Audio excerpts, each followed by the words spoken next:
Hello, beautiful people. It's your girl Rem Rem, and I'm back here with another delicious recipe. Today, I'm going to show you how to make Nigerian puff puff. This recipe is basic and requires only a few ingredients.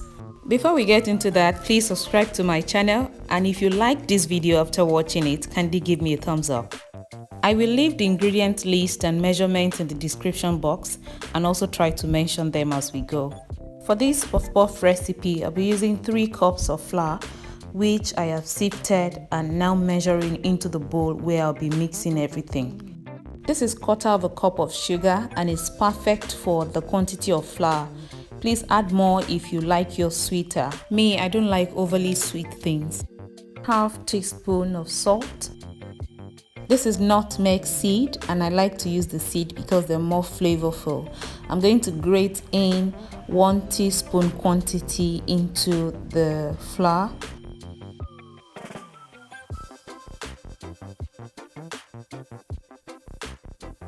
Looks like I have enough. I will now mix all the dry ingredients together. So I use this yeast that I have had at home for some months now, and it just didn't come up.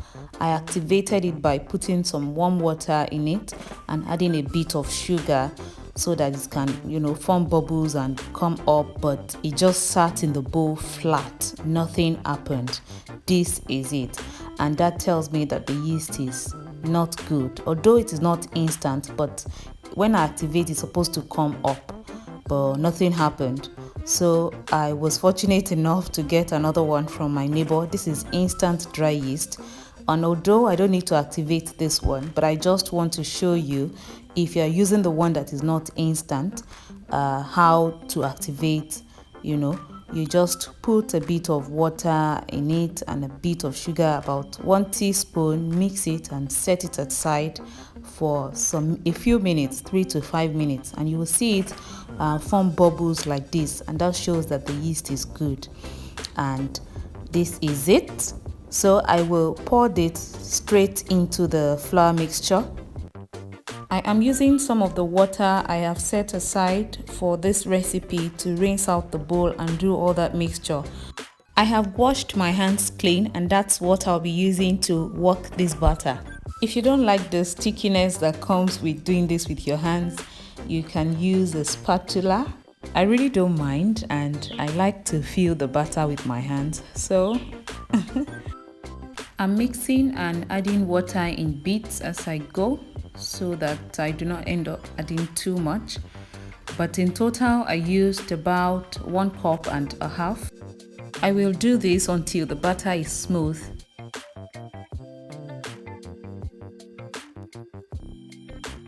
Done mixing this, and it looks okay. I just want to show you the thickness. This is it. I will now cover this and keep in a warm place for 45 minutes. And this is 45 minutes. It has doubled in size, and I'll get ready to fry.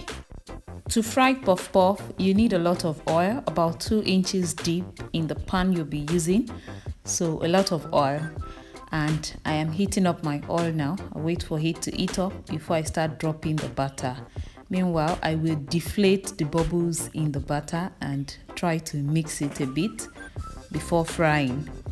To get the perfect round shape using just your hand, scoop some batter into your palm and scoop it out through that hole that you make when you make a fist. And I'm just trying to see the oil is hot enough, but it's not, so I'll wait a bit. And it's hot enough now, so I will go on to drop more balls. Yeah.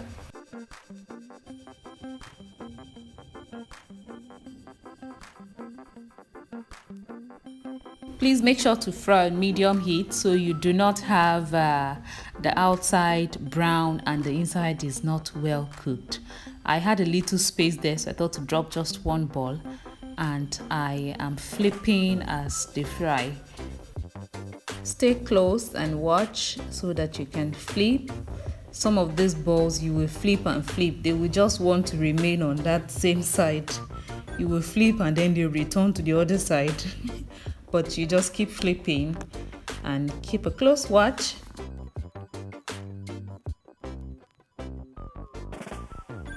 This batch is ready, they're well browned, so I'll take them out of the oil and place them on a paper towel. If by now you're considering making your own puff puff at home, then I think you need to like this video and subscribe so that you can see more of my recipes. Now I'll proceed to fry the other batches until I've exhausted all the butter.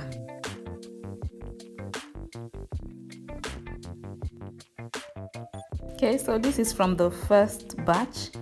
I am pretty sure that they will soon come and start picking everything from here. So before that, let me quickly show you how crunchy this is. Let me put this down and show you up close.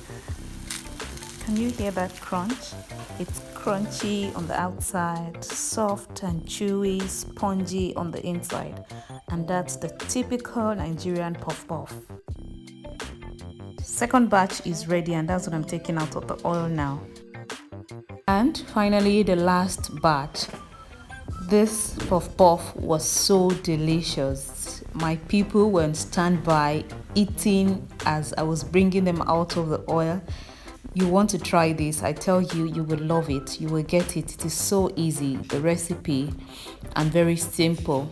Thank you so much for watching. Please subscribe if you have not, and I'll see you again. Bye.